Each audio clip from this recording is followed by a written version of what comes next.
বাংলাদেশের মানুষের জন্য তার বিপক্ষের শক্তি যারা ছিল তাদেরকে আয়না ঘরে ঢুকিয়ে জুলুম, অত্যাচার, নিপীড়ন, নির্যাতন করে যখন দেখলো এতেও হচ্ছে না, তখন তার বাহিনী সারা দেশব্যাপী কুত্তার মতো লেগে দিল। সর্বস্তরের মানুষ তারা যেন সমস্ত মানুষদেরকে দমায় রাখতে পারে, জুলুম, অত্যাচার, নিপীড়ন, নির্যাতন করে মানুষের বাক স্বাধীনতাকে খর্ব করতে পারে। এজন্য সে এই চক্রান্ত আঁকাইছিল, ফেরাউনের চক্রান্ত। আমার বন্ধুগণ, ফেরাউন এর থেকেও আরো বড় চক্রান্তকারী ছিল। কেমন ঠিক কিনা? আমরা তো বিভিন্ন জায়গায় কথা বলার সুযোগ পেয়েছি গোপনে হলেও, ফেরাউনের সময় গোপনেও কথা বলা যেত না। ফেরাউনের সময় গোপনেও কথা বলা যেত না। যদি বাতাসের ইথারে গিয়ে তাদের কাছে পৌঁছে যায় তাহলে তো আমার কল্লা দেহ থেকে নেমে যাবে, এই ভয় ছিল। কিন্তু আল্লাহ রাব্বুল আলামিন যখন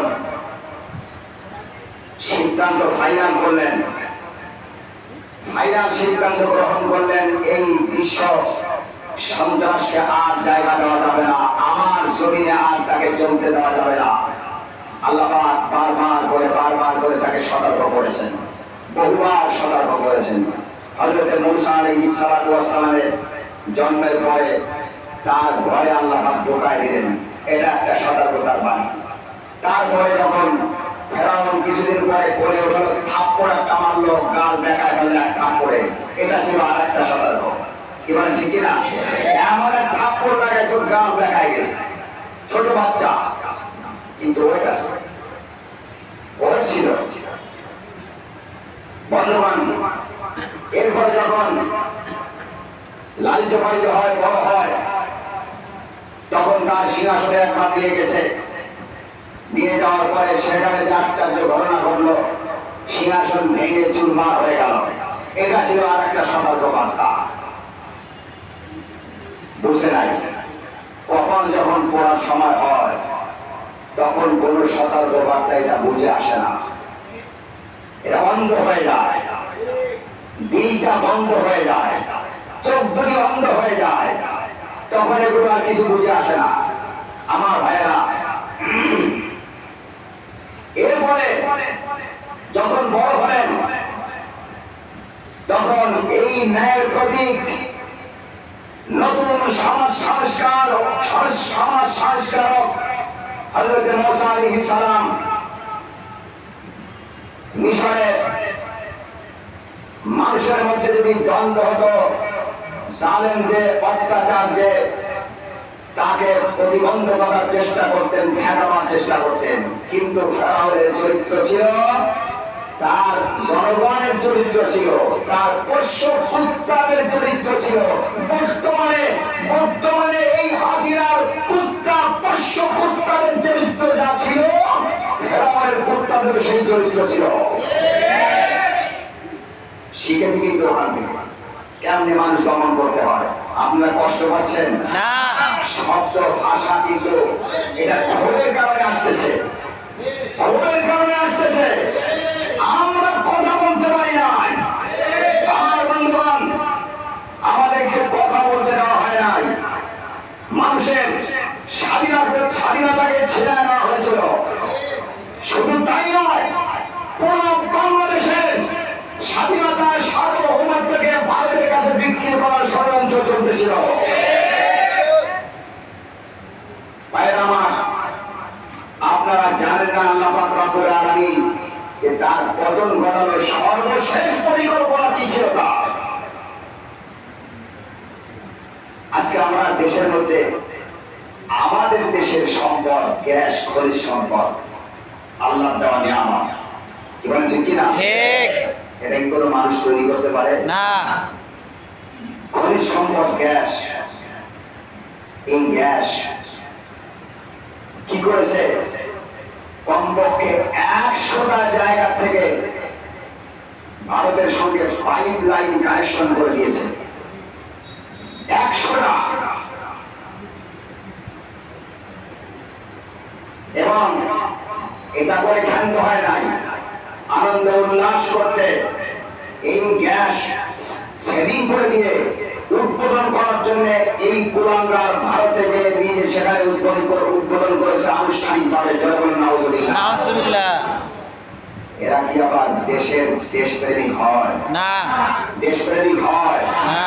দেশের জনগণের প্রাপ্য কেড়ে নিয়ে ভিন্ন দেশের মানুষকে ভোগ করতে দেওয়া এর চাইতে বড় জালেম আর কুখ্যাত খুনি এর থেকে বড় আর কেউ হতে পারে না।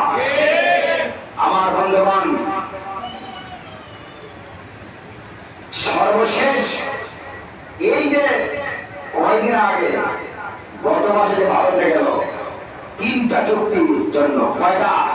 3টা চুক্তি। 1 নম্বর হলো মোংলা বন্দর তার স্বামীকে না দিলে তার কি হচ্ছে না, পেটের ভাত হজম হচ্ছে না। 2 নম্বর হলো আমার স্বাধীন দেশের বুক চিরে ভারতের রেল লাইন যেটা হবে, ভারতের ট্রেন যাবে, এই চুক্তিও কমপ্লিট হয়েছে।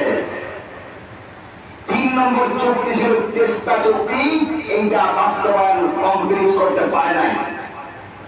এর মধ্যে আল্লাহ পাক এক কুদরতি আঘাত দিয়েছেন। আল্লাহ পাক এই যে ছাত্র আন্দোলন, কোঠা বিরোধী আন্দোলন যে শুরু হলো, এটা তারই নিজের তৈরি করা, নিজের আগুনে নিজেই পুড়ে বসে। কি বলে ঠিক না? ঘর কি বাতি নিয়ে ঘর জ্বালা দিয়া, ঘরের আগুন ঘর জ্বালা দিয়েছে। তার কৌশল ছিল এই ছাত্র আন্দোলন চলতে থাকবে, মানুষ তার বৃষ্টি ছাত্রদের আন্দোলনের মুখে হয়ে যাবে, আর এদিকে আমি মোংলা বন্দরে আমার স্বামী ভারতের মোদির কি করবো, জাহাজগুলি ভারত আমার মোংলা বন্দরে নম্বর করাবো, আর এদিকে রেল লাইন ঢোকায় দেবো, রেলগাড়ি ঢোকায় দেবো। আল্লাহ পাক বলে, তুই যেমন মানুষের ভাগ্যের দুর্দশা টানতে চাও, আমিও তোর ভাগ্যের ইতি জানবো। ঠিক কি বল, ঠিক কিনা?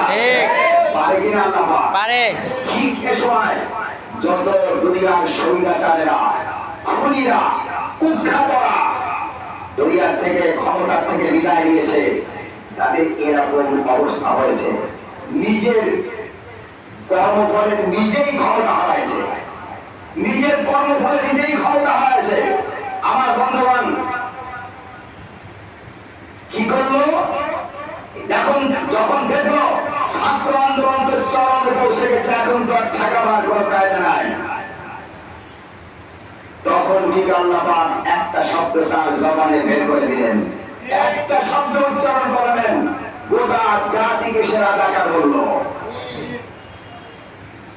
গোটা জাতিকে রাজাকার বলল। যেই দেশে রাজাকারের অপরাধে